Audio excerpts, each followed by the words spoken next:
Hey folks, hope you're all well and welcome back to the Risk Management Education series.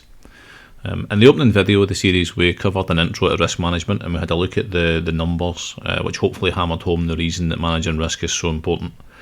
If you haven't watched that one yet, I'll link it on screen and I would recommend going back and watching that first before watching this one. Today I want to cover where risk management fits into our overall trading edge. So we'll look at the three key areas that certainly I believe constitute that edge and how risk management spans all three to help manage our capital for longevity in the markets. The goals for this session then are to cover what trading edge is and frame that context for the rest of the discussion, to look at risk management alongside strategy formulation and testing and psychology as the three components that essentially constitute your edge, to highlight that risk management protects your capital by keeping risk controllable and consistent, not just in the execution of a strategy, but in the way that that strategy is developed as well. I look at rules-based strategies and how they keep you consistent in placing trades, including the back testing and forward testing, and how that provides confidence, comfort and projection data for the strategies, and how proper risk management and tested rules-based strategies control your psychology, keeping you mechanical and robotic about how you place trades, how you execute, which limits your emotional input and output and any potential downsides that not controlling that would bring. The first thing we'll do then as part of this session is we'll have a look at what is trading edge, just for anybody who's not heard the term before or isn't familiar with what we mean when we talk about edge in trading. So the first thing to point out is there are quite a few different definitions of edge and what it means. Some people are very specific and go to very granular kind of detail in terms of what edge looks like.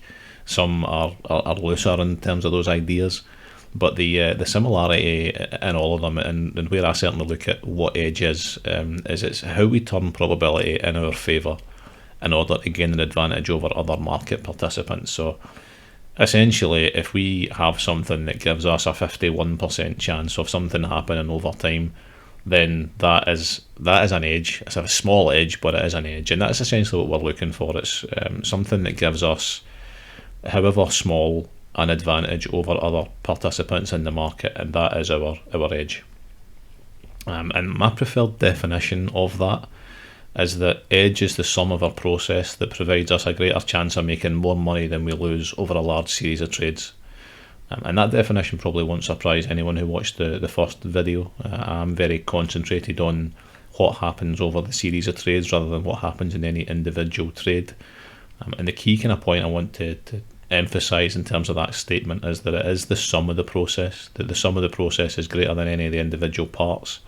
And though risk management is a key part of that process in terms of that edge, risk management actually spans all three of the kind of foundational pillars that I think apply to building that edge. So we'll have a look at that, but I just wanted to kind of cover what edge is and certainly what I mean when I say edge for the basis of this conversation.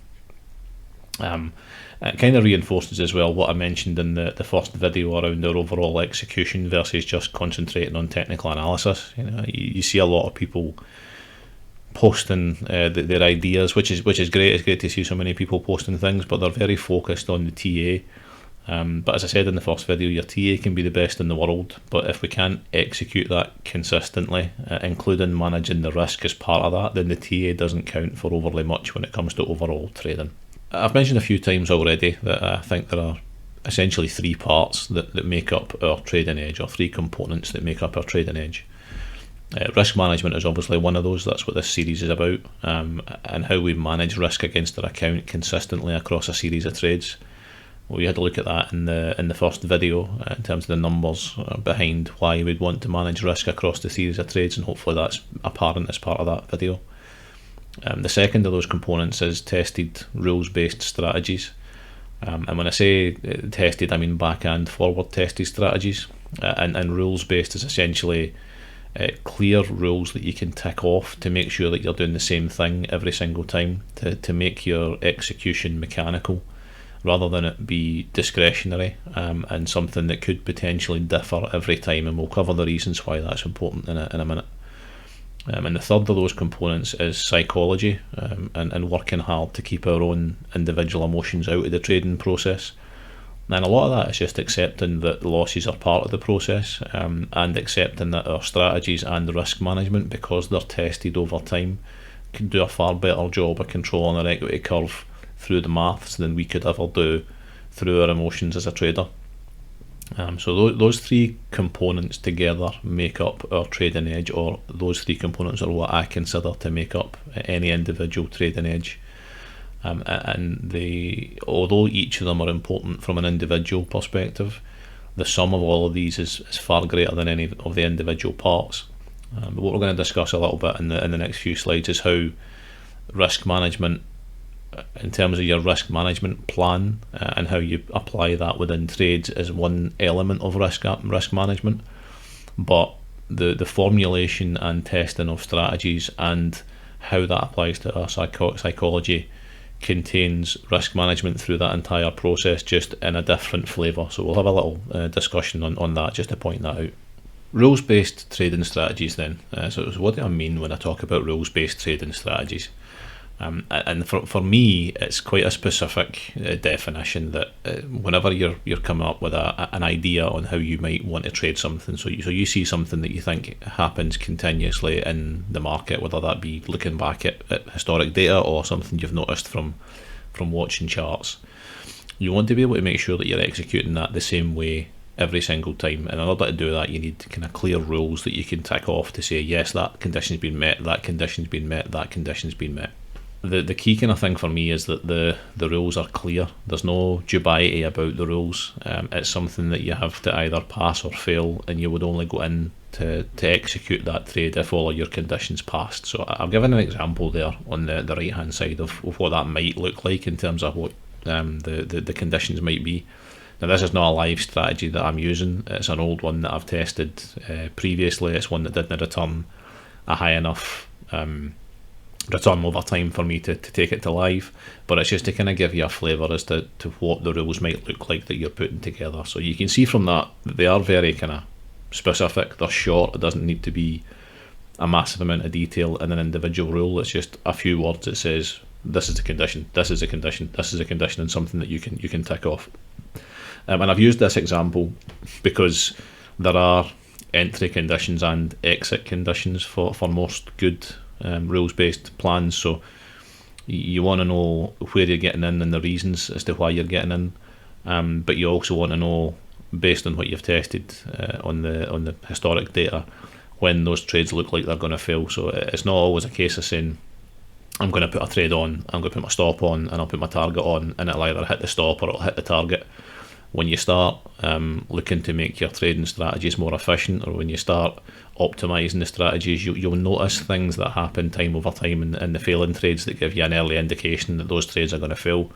And you can use those as exit conditions to say, if I see this happen, I'm going to get out before my stop loss because I know it's more likely to hit that, or I'll take the profit I've currently got because I know it's more likely to turn from here. So entry rules and exit rules or exit conditions, very clear, and things that you can tick off and execute. And the key to this is that you then only start looking for whenever your setup presents itself, you only look to execute when all of these rules are met. So it means when you go into the market, be it that on an intraday basis or a scalp basis or a position trading basis, you know the setup you're looking for, your setups. You may have more than one. That's another thing to point out. You don't just have to have one strategy. You can have multiple strategies that you're looking for. But when your setups present themselves, you're then looking at, are all your rules met? And then if your rules are met, then you can execute. And the key for this is, again, looking at that series of trades. So it's never about the individual trade. Each individual trade should be irrelevant in the grander scheme.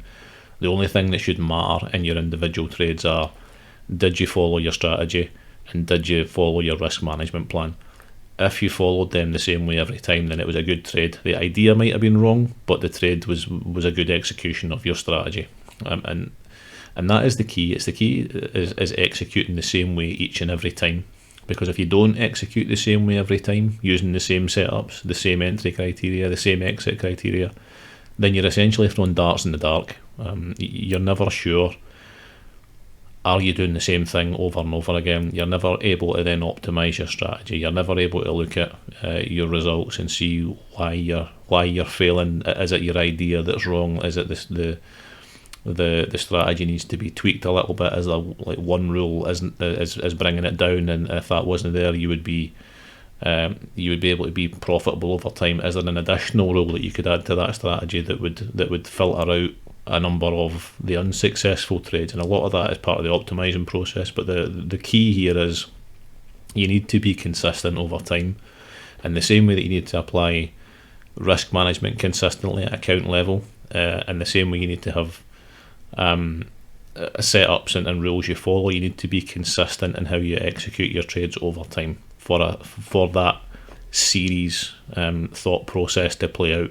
If you're looking at a series of 100 trades on a strategy, you need those 100 trades to be following the same strategy. They have to follow the same rules, or it's not really 100 trades with the same strategy. It's 100 individual trades using arbitrary rules. And the reason I talk about having these written down, and I say this a lot when I speak to people about rules-based trading strategies, is if you don't have them written down in something that you can kind of tick off, reference and tick off as you're executing your trades, then your brain, or our brains, are great at tricking us into thinking that we are doing the same thing over and over again. But you find if you were to have a journal of that, and everybody should have a journal, that's something we'll talk about during the series at some point, but if you were to journal all those trades and go back and look at them, you would probably find that you're not doing the same thing time and time again. It's something that certainly I know of myself when I've tried it, and others that I've discussed trades with and asked them to give me examples of the last 10 trades, and you look at the trades and all of them are different, and it's literally because we're really good at convincing ourselves we're doing the same thing over and over again. But if you've not got a tick list of things to tick off that you can prove you're doing the same thing over and over again, the overwhelming odds are against you that you actually are. And in terms of writing them down as well, if you don't track them and you don't have a journal, then it makes it really hard for you to then refine and optimise that strategy over time to make it more efficient. And there's various different ways you can make a strategy more efficient. You might find it works better on different days of the week. You might find it works better for better risk-reward ratios. Something might not work at a 1 to 2 risk-reward ratio, but it might work really well at a 1 to 1.6 or a 1 to 1.8. So in terms of how you collect that data over time and optimise the strategies, if you're not writing it down and recording them what it is you're doing, it's very difficult to do that. So as it says at the bottom there, consistency is the key to account growth over time. It's the same message that we had in the first video about risk management and applying the risk management process consistently. Unless you're applying your trading strategy consistently, you're not going to see that account growth over time. So the two go hand in hand. So we'll have a look at back and forward testing now, and the process that certainly I go through in terms of bringing a strategy from idea to live. Now there are various different ways that you can record the results of back testing and forward testing. I'd use just a simple spreadsheet at the moment, or a series of spreadsheets. I personally like to have all of my individual rules so that I record the exact details of each rule, whether it was met, what the levels of that rule was, plus some notes and some general kind of things that I record around the time frame that it took for the trade to play out, be that to hit target or to stop, the day of the week, the trading pair, the exchange that it was traded on. Basically anything that you think would be useful in terms of optimising the strategy later is something that you record. But at a very basic level, if you were doing were my rules met, what was the outcome, what was the R that came from that would count as a kind of very basic back testing record. And realistically, it's just a case of going back into historic data. So go back as far as you want to go. Look for your setups as defined in your rules-based plan. Look for the conditions that you've defined as being important. Record whether those were met or not, and record the result. You'll see various different people give you various different numbers for how much data you need in terms of being statistically relevant. 100 is a number that's banded around a fair bit. The reality is that with things like TradingView, we can only get a certain amount of data going back in the past, and it's not always easy to get 100 examples of your system, particularly on one pair. You could test that across various pairs, obviously, to see if that's there.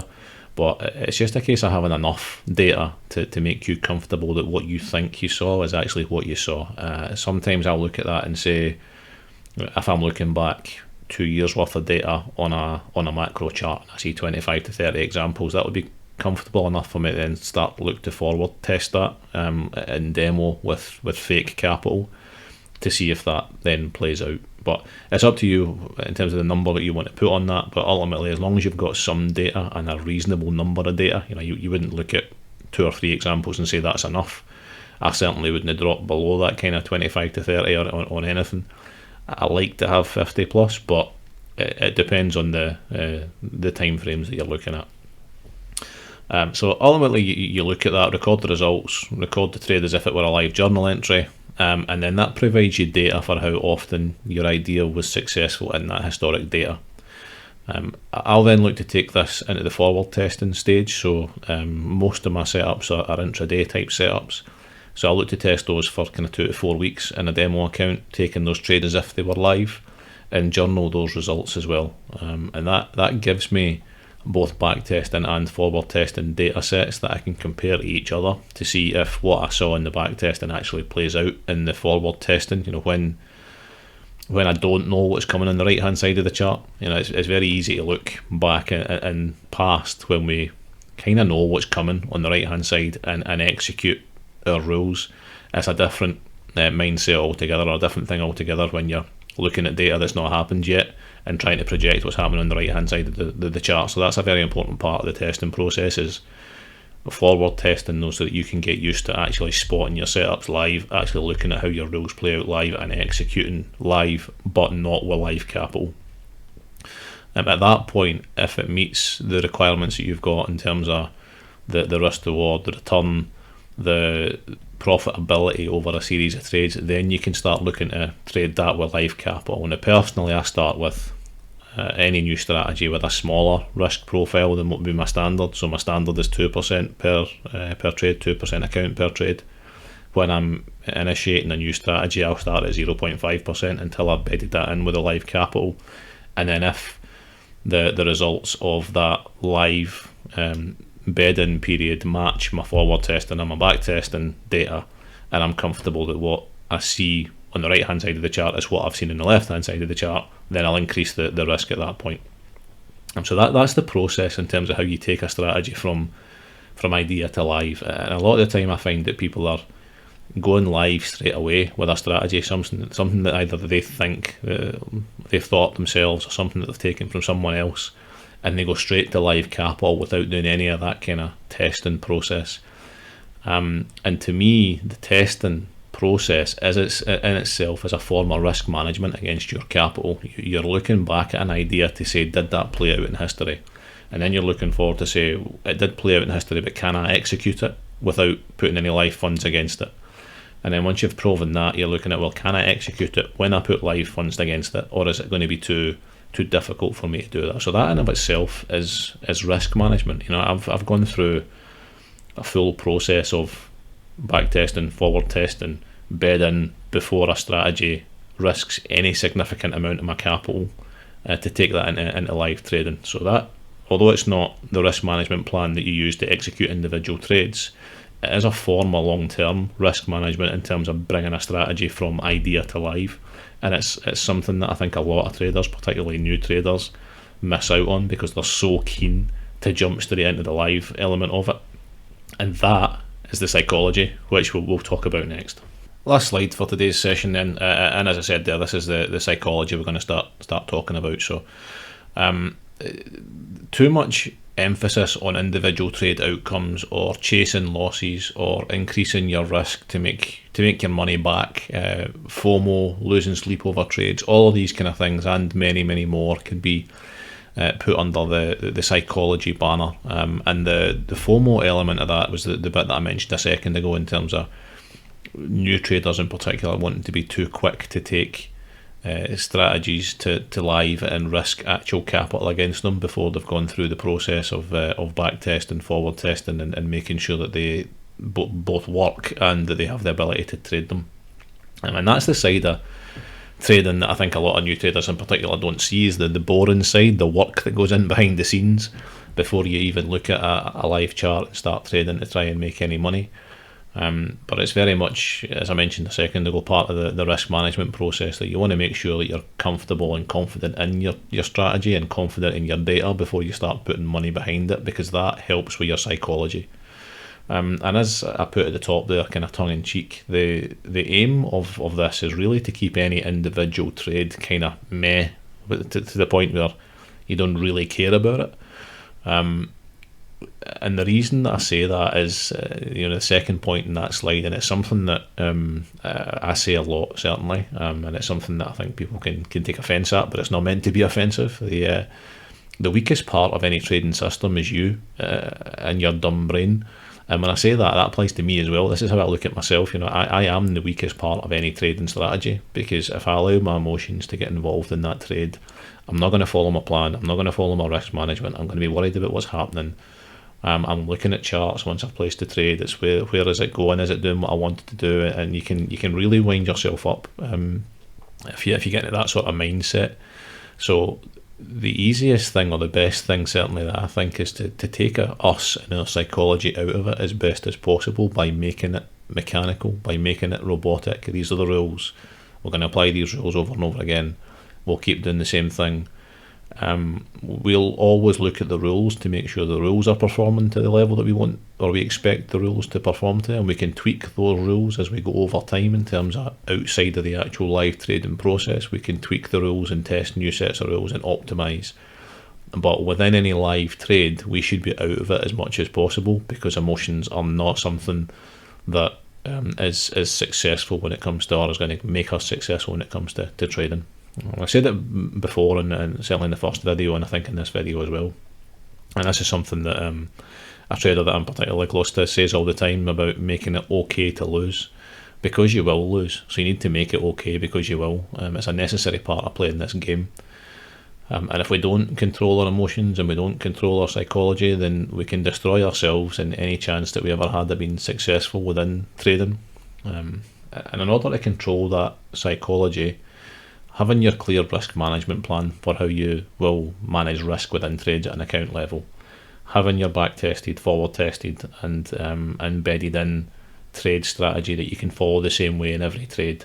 The risk management element of having done that back testing, forward testing, and bedding in period, the boring stuff that not everybody wants to do, that's how we control our psychology. Because once you've been through that process, you can go into these trades with the confidence that over time, even if this individual trade is a losing trade, as long as you've followed your process, followed your rules, you've followed your risk management plan, then that individual trade doesn't really matter. It should really be as simple as that. The outcome of the trade doesn't matter. The only thing that matters is, did I follow my rules and did I follow my risk plan?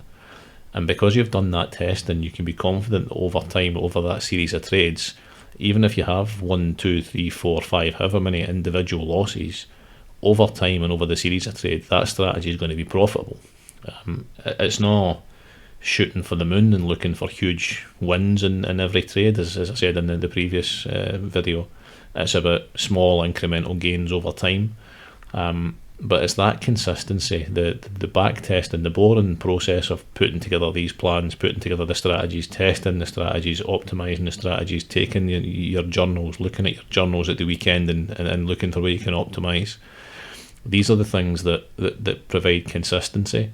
And that consistency in terms of both planning and execution is what allows us to be around for the longer term.